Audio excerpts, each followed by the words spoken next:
Hello friends, in this lecture I am going to discuss about mathematical linearies to get started with theory of computation and compiler design. So let me start with sets, right? Set क्या होता है? तो set is nothing but well-defined collection of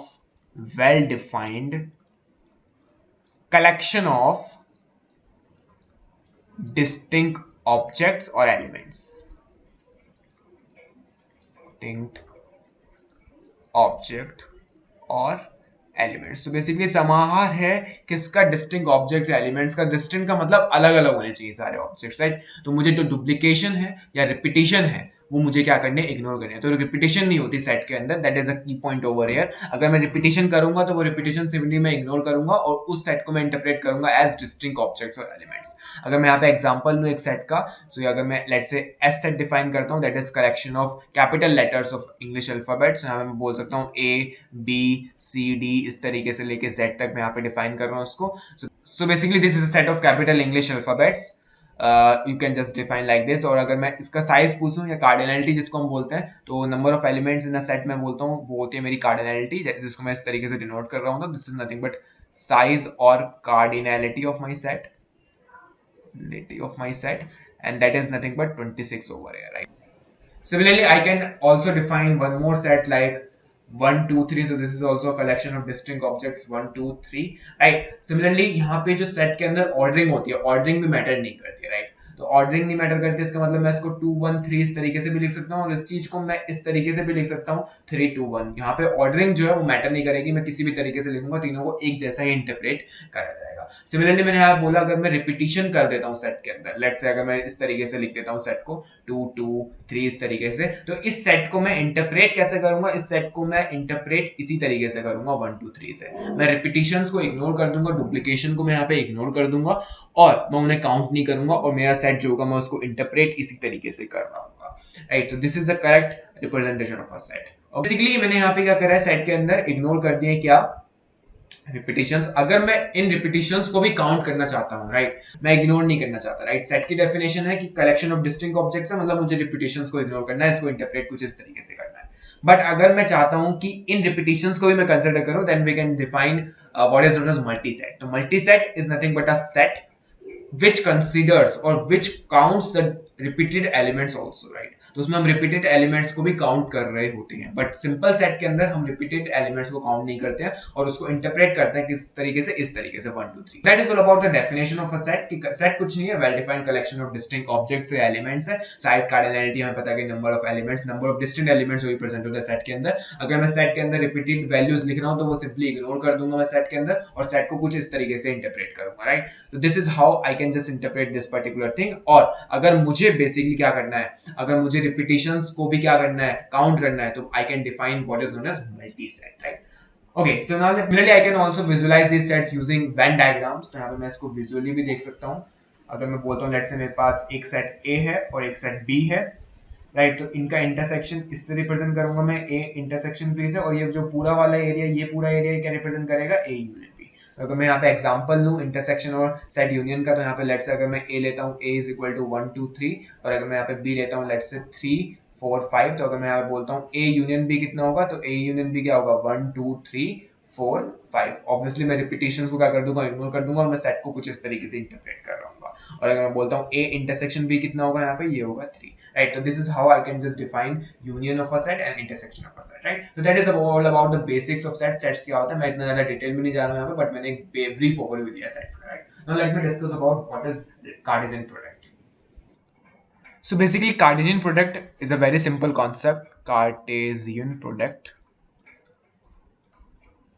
so basically मैं यहाँ पे दो set को consider करता हूँ। Let me take a set as 1 2 और मैं बी सेट को लेता हूँ let say A B and C, right? तो मैं यहाँ पे कार्टेशियन प्रोडक्ट कैसे डिफाइन करूंगा ए क्रॉस बी का? बेसिकली मैं सारे ऑर्डर्ड पेयर्स यहाँ पे लिस्ट करूंगा और टपल्स लिस्ट कर दूंगा, राइट? तो 1 A is 1 ordered pair, 1 B is second order pair, 1 C, सारे पॉसिबल कॉम्बिनेशंस और सारे पॉसिबल ऑर्डर पेयर्स मैं यहाँ पे लिस्ट करता हूँ कार्टेशियन प्रोडक्ट के अंदर। 2 A is 1 order pair, 2 b is one ordered pair and 2 c is one ordered pair। तो this is the Cartesian product of A and B। तो इस पर्टिकुलर एक element of this particular set को मैं क्या बोलता हूँ यहाँ पे? ऑर्डर्ड पेयर या फिर टपल। राइट. तो एक Cartesian product is nothing but a collection of और set of basically ordered pairs और टपल्स. सो बेसिकली मैं अगर इसको मोर मैथमेटिकली डिफाइन करना चाहूँ कार्टेशियन प्रोडक्ट को, मैं बोल सकता हूँ A cross B is nothing but collection of ordered pair or set of ordered pair such that A belongs to A and B belongs to set B, right? So this is about the Cartesian product. Now let me discuss about relations. So relation भी बड़ा simple concept है, right? Relation क्या है? कुछ नहीं है. Relation is nothing but subset of Cartesian product. ठीक है, मतलब जो कार्टेशियन प्रोडक्ट से मैंने सेट पाया है उसका मैं अगर सबसेट ले लूं तो दैट इज रिलेशन, राइट. कुछ ऑर्डर्ड पेयर्स को मैं यहाँ पे कंसिडर कर रहा हूँ. ऐसे अगर मैं एग्जांपल लूँ आर इज इक्वल टू मैं 1, A 1, B और 1, C को लेता हूँ सिंपली, राइट. 2, A 2, B और 2, C को छोड़ देता हूँ तो ये सबसेट हो जाएगा बेसिकली इसका A क्रॉस B का. तो मैं बोल सकता हूँ दिस इज अ रिलेशन. तो relation is nothing but subset of Cartesian product. अगर मैं इसको मैपिंग डायग्राम के थ्रू रिप्रेजेंट करूँ तो अगर मेरा ये A सेट है और अगर ये मेरा B सेट है, this is my A set and this is my B set, तो मैं बोल सकता हूँ 1, 2, 3 इसके अंदर मैं से एलिमेंट ले लिया और 1, 2 ले लेता हूँ बिकॉज मैंने प्रीवियस एग्जांपल में A सेट के अंदर 1, 2 लिया है और B सेट के अंदर मैं लेट से A B C ले लेता हूँ इस तरीके से. सो मैंने बोला 1 और A एक ऑर्डर पेयर है, 1, B एक ऑर्डर पेयर है और 1, C बेसिकली एक ऑर्डर पेयर है. तो इस तरीके से मैं इसको मैपिंग डायग्राम के थ्रू भी रिप्रेजेंट कर सकता हूं. Now let me discuss the concept of functions. तो बहुत सिंपल कॉन्सेप्ट है फंक्शन का भी. तो फंक्शन कुछ नहीं है, एक स्पेशल टाइप का रिलेशन है. This is nothing but a special type of relation. Special type of relation. ठीक है, अगर मैं यहाँ पे मैपिंग डायग्राम बनाता हूँ that's this is my A set and this is my B set. Okay, so basically अगर मैं लेट से यहाँ पे एक एलिमेंट ही लेता हूँ, एक एलिमेंट ही लेता हूँ, एक एलिमेंट ही लेते हैं, मैं 1, 2, 3 इसको बोला और मैंने यहाँ पे लेट से A B C 3 एलिमेंट है, राइट. तो अगर मैं बोलता हूँ लेट से ये 1 है, 1 इसके A के साथ मैप्ड है, right.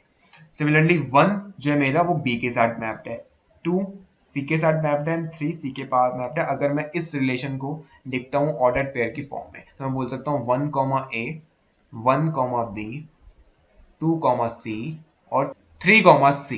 This is a relation. ये रिलेशन है बेसिकली ये सेट, बट ये सेट जो है ये फंक्शन नहीं है. Now why this is not a function? ये फंक्शन क्यों नहीं है? बिकॉज यहाँ पे मैंने इस एक एलिमेंट को दो एलिमेंट के साथ मैप करा दिया. तो फंक्शन के अंदर हम एक एलिमेंट को दो एलिमेंट के साथ मैप नहीं करा सकते. दो एलिमेंट को सेम एलिमेंट के साथ मैप इस तरीके से करा सकते हैं, मतलब दिस इज रॉन्ग. अगर मैं ये लिंक हटा दूं यहाँ से, ये मैपिंग हटा दूं मैं यहाँ से, then I can say that this is a function. So basically अगर मैं यहाँ पे आर डैश इस तरीके से डिफाइन करता हूँ 1, A 2, C and 3, C, then I can say that this is a function. ठीक है, ये फंक्शन है बिल्कुल, बिकॉज यहाँ पे जो एक एलिमेंट है वो एक एलिमेंट से इस तरीके से मैप्ड है. ठीक है, एक एलिमेंट इस तरीके से एक एलिमेंट से मैप्ड है, एक एलिमेंट दो एलिमेंट के इस तरीके से मैप नहीं, राइट. तो इस तरीके की मैपिंग यहाँ पे नहीं होती है फंक्शन के अंदर. That is a important point in functions. तो this is a function as well as relation because function is a special type of relation. तो ऑब्वियसली फंक्शन रिलेशन तो हुआ ही. So that is all about functions.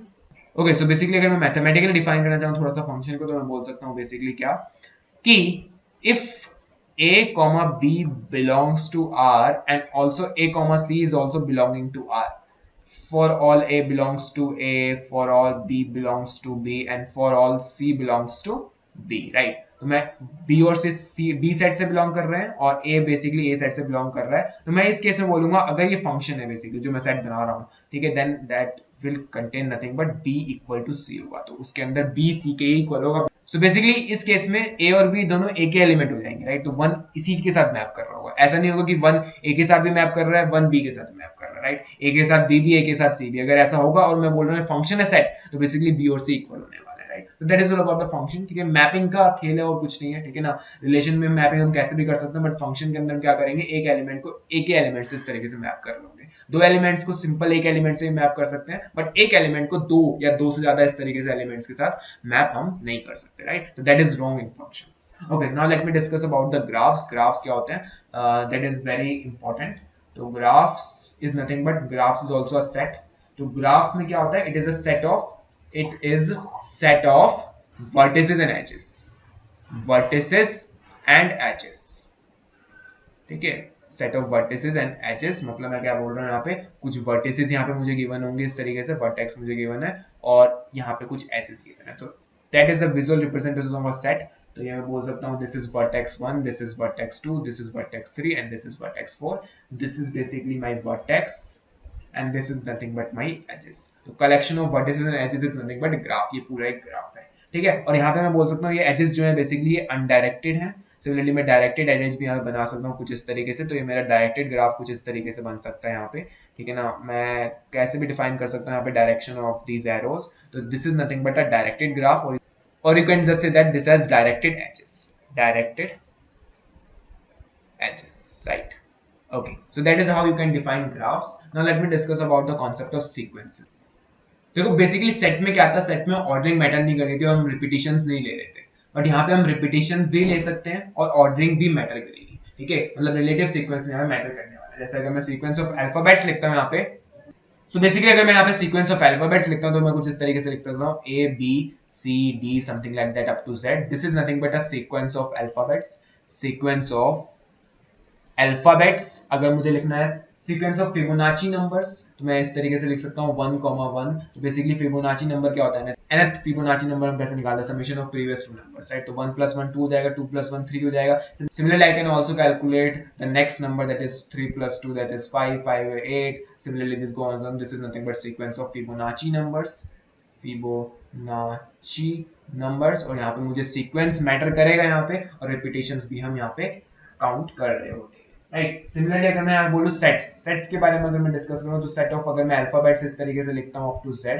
तो basically यहाँ पे ordering matter नहीं करती, तो ये चीज बेसिकली इक्वल टू होगी किसके, Z Y something like that. अगर मैं लिखूँ A तक तो ये चीज इसके इक्वल होगी, बट सीक्वेंस अलग हो जाएगा, राइट। तो सीक्वेंस में ऑर्डरिंग मैटर करती है और सेट्स में ऑर्डरिंग मैटर नहीं करती, राइट। अगर मैं फंक्शन के पर्सपेक्टिव से सीक्वेंस को देखूँ तो बेसिकली मैं बोल सकता हूँ sequence is nothing but a function from natural numbers to objects, right? What I mean by this basically is मैं हर एक ऑब्जेक्ट को एक नेचुरल नंबर असाइन कर रहा हूँ। जैसे कि अगर मैं यहाँ बोलता हूँ 1,1,2, this is a sequence of Fibonacci numbers, इस तरीके से मैंने लिखा, तो मैं हर एक ऑब्जेक्ट को इस सीक्वेंस के बेसिकली क्या असाइन कर रहा हूँ, एक नेचुरल नंबर असाइन कर रहा हूँ। तो this is a function from natural number two object. This is 1, this is 2, 3 के करस्पॉन्डिंग ये है, 4 के करस्पॉन्डिंग ये है, 5 के करस्पॉन्डिंग ये है, एंड 6 के करस्पॉन्डिंग ये, राइट। तो sequence in a functions perspective कुछ नहीं है, function है from natural numbers to object, right? So that is all about the mathematical preliminaries to get started with POC and compiler design. If you really like this particular video, like, share and subscribe, and bye bye.